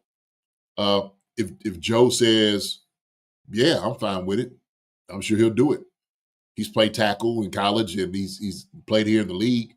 And he's done a great job. So obviously, they get into like the measurements of guys' arms and stuff like that. They're sitting there saying, man, can you be comfortable out there for the entire year? And Joe was like, yeah, let's go ahead and do it. Who's to say that they wouldn't be able to do it? So I don't know. I guess it's a little bit too soon to know and to find out, but I don't think it's something that's off the table. I think it's actually a good, maybe a good thought, good argument. Strategically, look at the like you gotta look at the money, right? Strategically, money wise, that's a solid move. He's already making a decent amount for guards, but left tackle wise, he's not making he wouldn't be breaking the bank as a left tackle. You can find a guard, you can find him, you can find guards pretty easily, right? Mike Caliano's not looking that bad, right? Same money in the left guard, maybe go find someone to replace Trey Smith if they do decide not to pay Trey Smith. So they're gonna have their hands full with that. But it's just like the crux of the season's on the line. We put him in at the left tackle spot in a pinch. And he's been our left tackle, and look at these numbers here. Tooney is one of 16 left tackles that played 30-plus pass block snaps without allowing a pressure in multiple games this season. I mean, like, that's starting left tackle stuff. And we're talking about a starting left tackle who's taken us all the way to the Super Bowl as our starting left tackle. It's like, I mean, at some point, I'm sure Brett Veach, I think someone, Witchy Hall, I bet Brett Veach has already addressed that question. I bet you Brett Veach is already thinking about this. Maybe it's our left tackle. Yeah, I'm sure they probably, kind of talked about it. The thing is, what do you do with King Suma and all those other guys? Do you move Suma down instead of Mike and let him play that position? Is DJ Humphrey something like he'll get a whole training camp and stuff under his belt that we bring him back for a team-friendly deal? There's a lot of questions there. We still got to sign what we're going to do with Trey Smith and, talking about Nick Bolton and those things. There's a lot of different things, man, a lot of questions. I think it's a little bit too soon to talk about that. But, as far as, at least now, this game, how he plays, I mean, he looks good. I don't think it's something that is off the table. Not at all. Yeah. I mean, his numbers, man. I mean, we always say, he's a great spot like tackle, right? He can do it in a pinch. And like, not only is he doing it in a pinch, he's doing it and he's looking really good at doing it, right? And just showing how badass he is. And I think I made a comment the other day. I think, like, just looking at the stat, 5 offensive linemen who played at least 20 pass block snaps didn't allow a single pressure in the conference championship round. Deion Dawkins, who everyone says is probably one of the best left tackles in the league now, who had 37 pass snaps, and then Tooney 35. Like, we're talking about comparing him to one of the best left tackles in the league. It's just like, I don't think Tooney's even getting enough credit in the national space. We obviously, Chiefs content creators, we praise him, and we can't say enough about Joe Tooney, but I don't think he's getting enough praise in the national space. But of course, offensive lineman, people don't really. It's not really a sexy topic, but Tooney, man, you can make the argument without Joe Tooney, we are in the spot right now where we are. Tooney's been that good. Yeah, he has. Yeah. And he gives us some wiggle room to play around with the other guard spot and the tackle spot in the offseason. So that'll be a conversation for the offseason.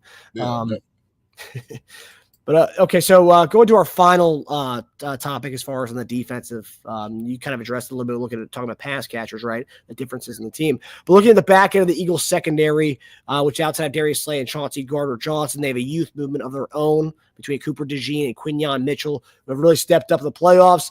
Playoff numbers, I have it on the screen here. Quinyon Mitchell, 5 receptions allowed on 15 targets for 24 yards, 0 touchdowns and 2 INTs. Cooper DeJean, 10 receptions allowed on 15 targets for 97 yards and 0 touchdowns. So neither of these guys have allowed more than 100 yards and no touchdowns. Last time we played the Eagles in the Super Bowl, arguably one of the worst wide receiver groups to win a Super Bowl. You can make the argument. I'm not saying it. You can make the argument is what I'm saying. Our receiver room, they combined for 11 catches for 80 yards and 2 touchdowns that game. Juju, 7 for 53. Justin Watson, 2 for 18. KT, 1 for 5, touchdown. Sky Moore, 1 for 4, touchdown. And like you said in the last topic, JD, this wide receiver room that we have is a far different animal to that wide receiver room that we had 2 years ago. I mean, like leaps and bounds, totally different. And in that last Super Bowl, Kelsey, he had that great touchdown on that first drive of the game, 6 for 81 on the TD. Now, if you look at and also look at the secondary, right? These guys are badasses. But looking at the trends that we're seeing, and obviously Kelsey had that 5-catch stretch for the last 15 games in the playoffs, broke last week. But I think there's something we can exploit here. Looking at the last 3 games for the Eagles, Tucker Kraft against the Packers, 5 for 26, nothing to write home about. Tyler Higbee, who you mentioned, the Rams, not one of their main contributors. You got Kupp and Nakua, DeMarcus Robinson.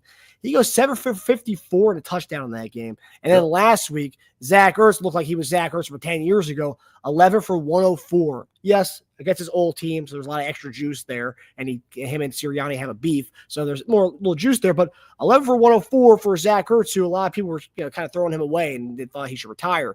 So, JD, when you look at what we've seen from the Eagles over the last, just the playoffs alone, the stretch that we've seen, do you think this is a team that's susceptible to Travis Kelce, kind of a throwback Kelce kind of game where he can kind of give it to him? Because, I mean, we're seeing Zach Ertz put up 11 for 104.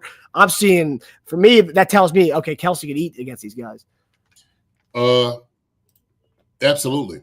But I think it's not only just Travis Kelce. I think it's just the middle in itself.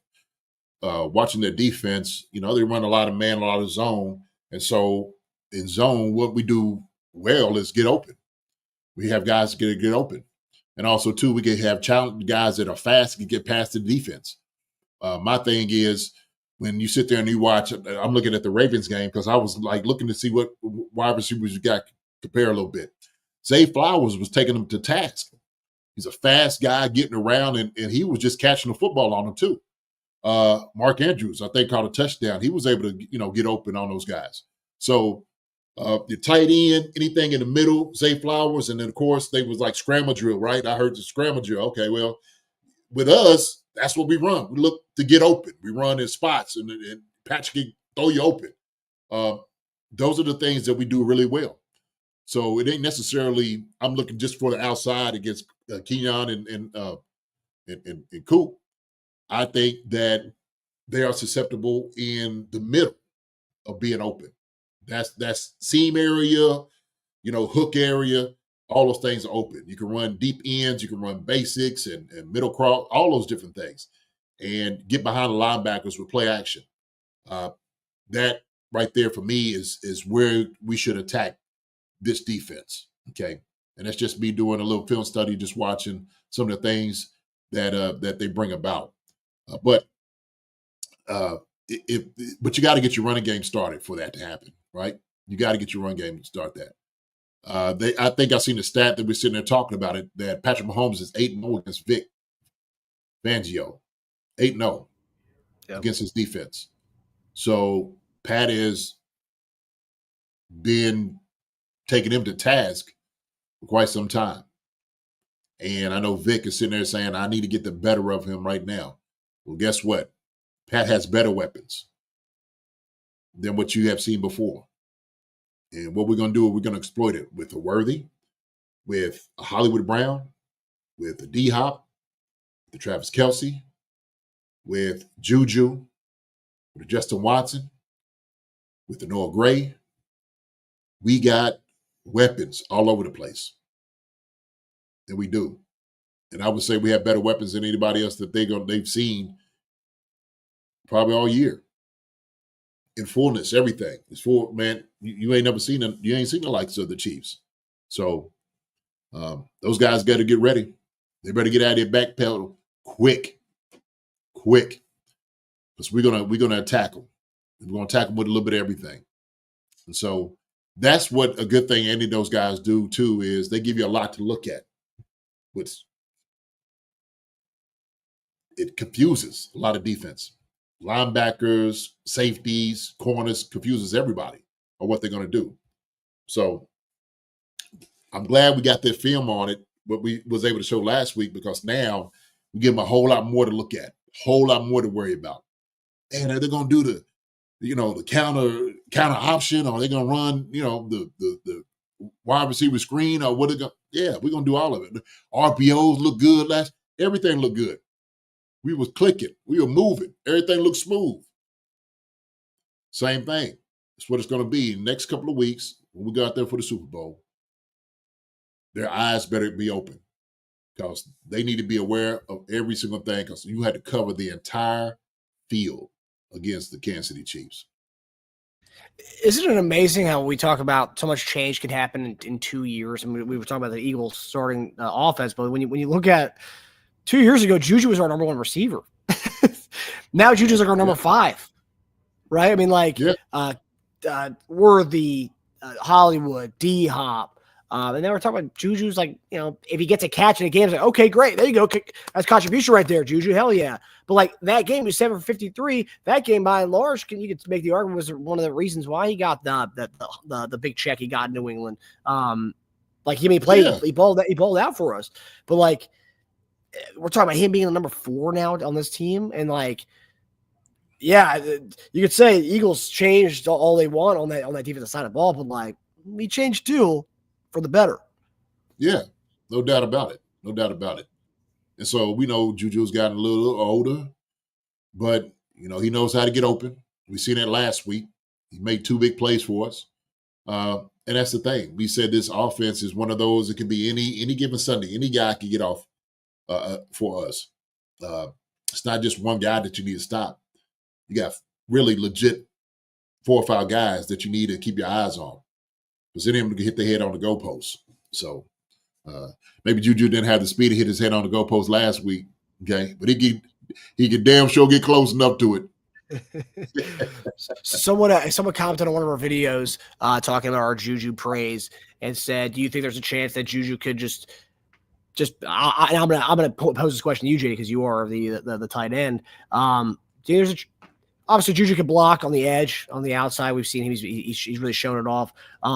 Obviously, injuries and stuff has gotten to him a little bit over time. He's taken away some of his athleticism.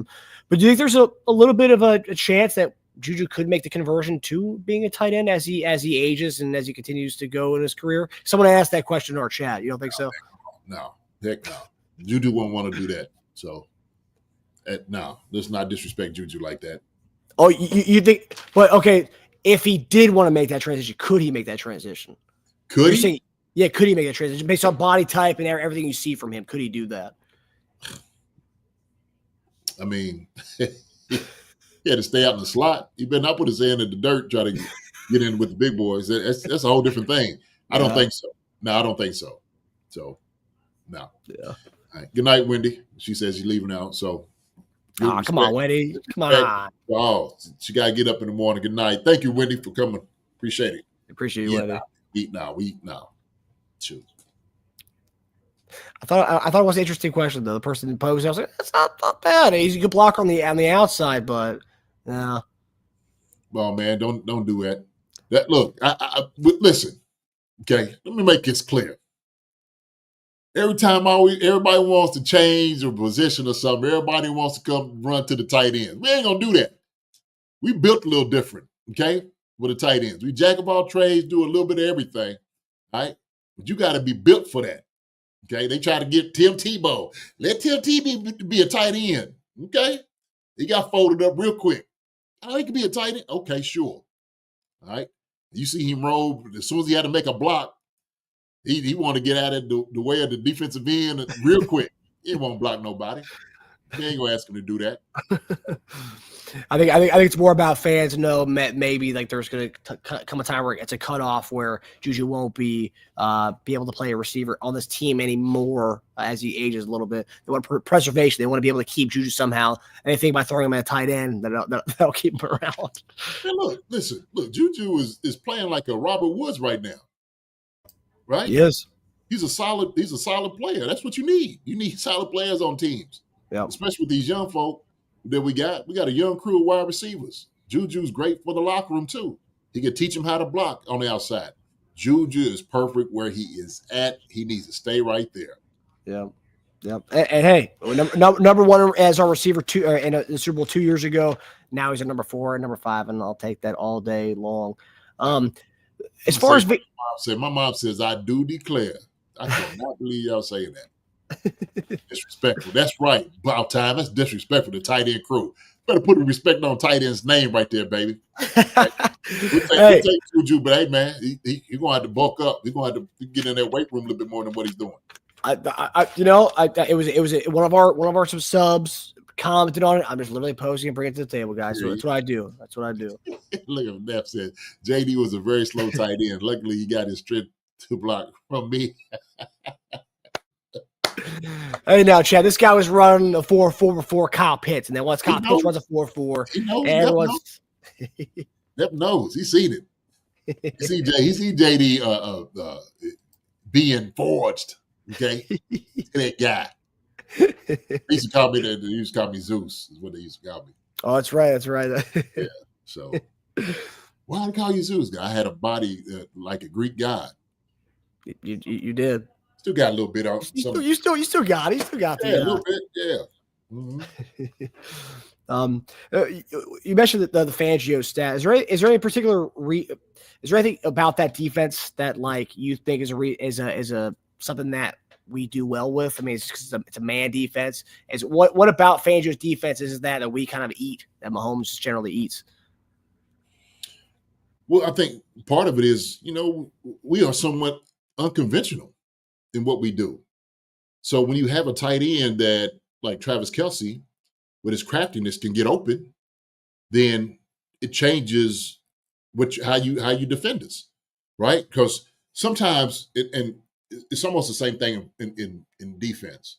We used to always say that a good defense is a defense where guys are where you're not expecting them to be. So we could draw all the X's and O's on paper, but if a guy is somewhere outside of where we expect him to be, sometimes it just messes you up.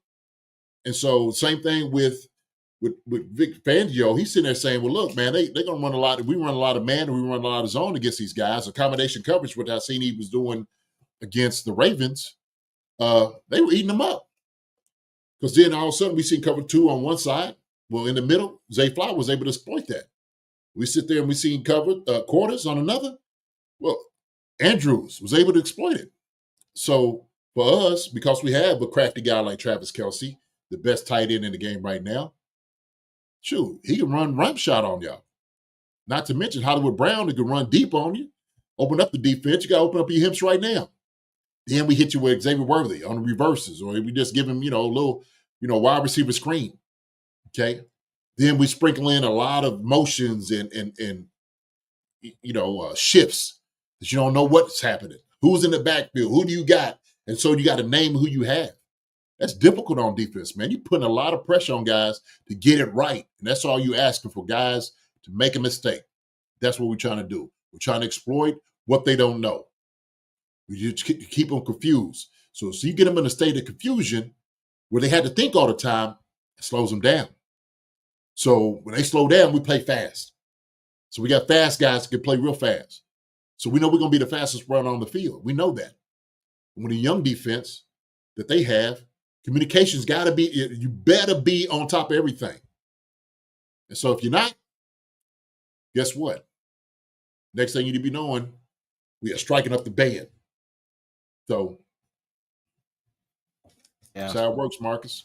Yeah, it's gonna be interesting, JD. To see how the veteran presence that we have on the offensive side, just overall in this whole team, the Super Bowl experience that we have versus these guys, it's gonna be interesting to see the that kind of go against each other. The veteran presence in the Super Bowl versus guys who are just a lot of young bucks.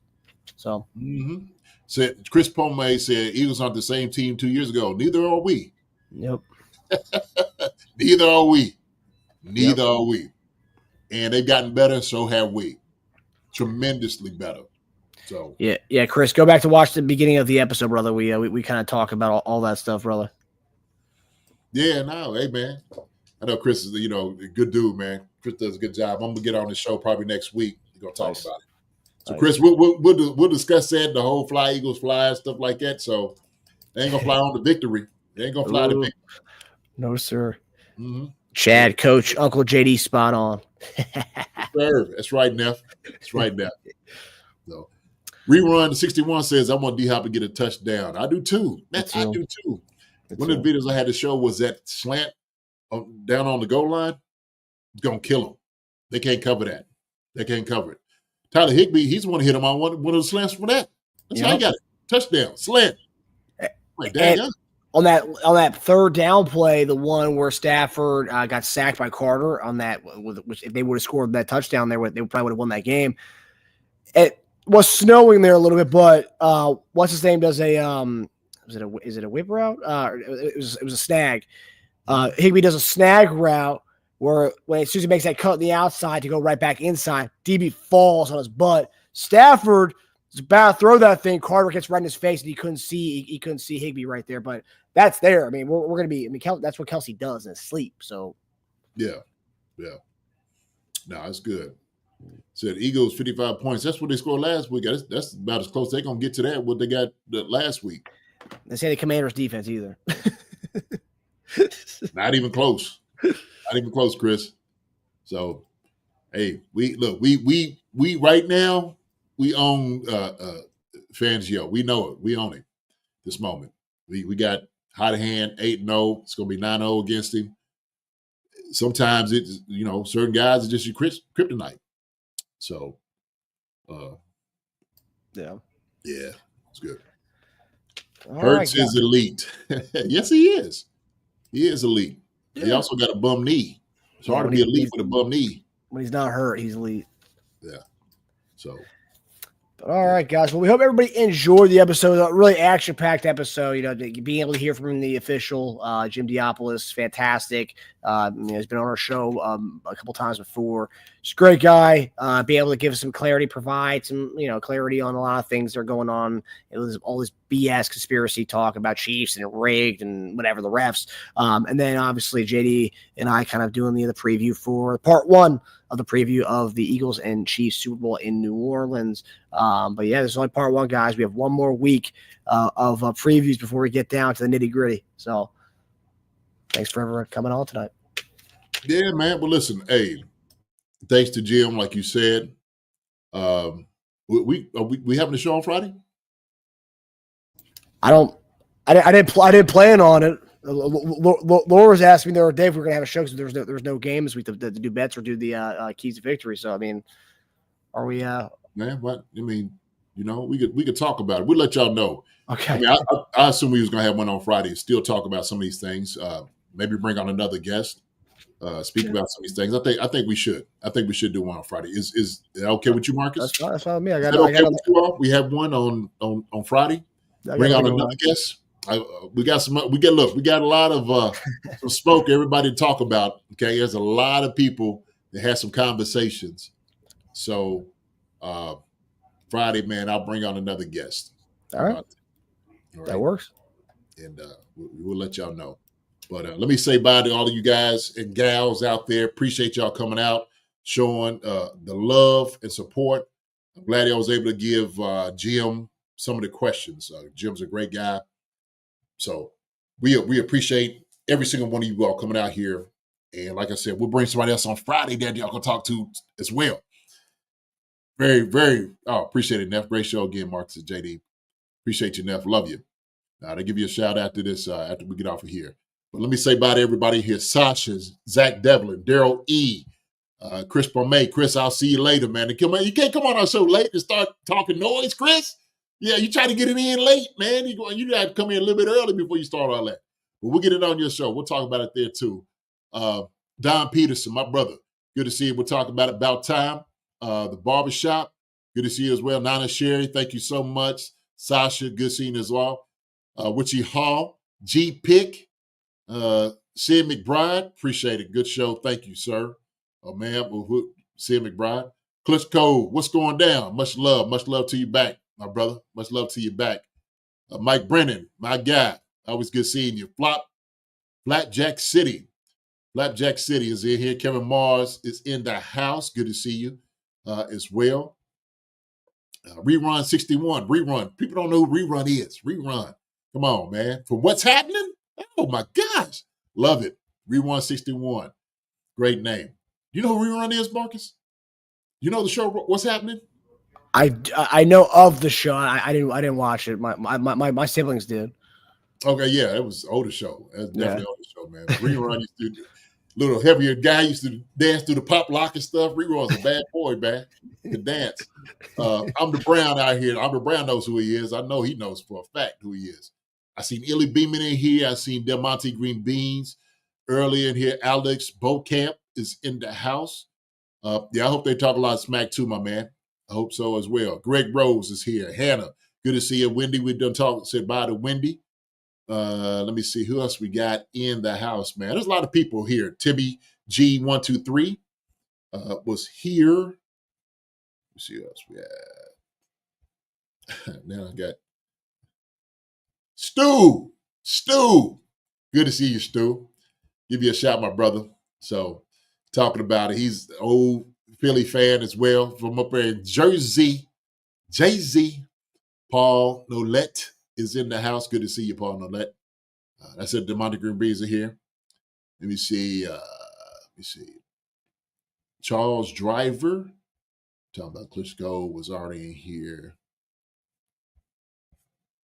I don't know, man. That's a lot. I got to keep going through a lot. Listen, y'all know what it is, and I've told you all. Listen, if I get to say your name, I get to recognize you, know that y'all loved. Appreciate y'all coming out. Thank you so much. Y'all take care. Say Duke Dunn was in the house. Duke Dunn. Big Duke. Yes, sir. Big Duke Dunn. John Clifford here. Drew Bresci. I always get that wrong. I get it right, then I get it wrong. Boucher. Boucher. There it is. Ray 028 is here. Randy Conley is here in the house. Iko? Is that Iko? Cal Henning was here. Cal, good seeing you. Talking about doing his show well. I'm going to let y'all know when I get on his show as well. Good to see Cal in here. Let me see. I think, that's about it, man. That's about all I can get through, Marcus. There's a lot. Listen, loving each and every one of you guys and gals. Okay, y'all take care of each other. Love y'all. We will see y'all on Friday. We're going to do a show on Friday. We're going to have somebody else here on Friday to talk about this even more. Man, these next couple of weeks, Marcus, we're going to run our mouth because after it's over, man, we got to shut down for a little bit. It's here. It's here. Everything slows down a little bit. I sit there and watch a little bit of some of the pass rush, the Senior Bowl, just watching those guys get after it. I'm like, okay, some good guys out there. Miss Mary was here also in the house. So, Perfection 2K. Once Super Bowl's over, we go back to our Monday and Wednesday shows, and it's all Mondays your guys' time to ask questions, and Wednesdays are all the Chiefs news that we discuss. But yeah, it's only 2 shows a week. You still get us a good amount of time. 2 times a week's pretty good. Yeah, King Mo, Joe E, definitely. Pro Fan Talk with here. Marcus is in here, so I don't know if he's still in here or not. We're talking about getting together, doing his show as well. It's my brother up there in Philly, the Pro Fan Talk. He said he appreciate y'all giving the love that he did. Chiefs will be Chiefs in here as well. Listen, that's it. Y'all take care. I'm going to get off y'all screen podcast talking to you all. I know I just keep it going sometimes, but I love y'all so much. I really do, Marcus. Marcus, love you, brother. All right? You, brother. Talking to you. Y'all take care. We will see y'all on Friday. Y'all be good. Let's go. How about those Chiefs? We know what it is. It is here, baby. It is here. Yes, sir. We know what it is. Let's go. Let's go. Let's get it. All right, y'all. Take care. Love y'all. Good night, everybody. Hi, everybody. Thanks for watching. Subscribe here to get the latest from the show. Also, be sure to check out the best clips from Chief Concerns. And if you prefer to listen to the show, subscribe and follow us on Apple Podcasts, Spotify, and anywhere else you get your podcasts.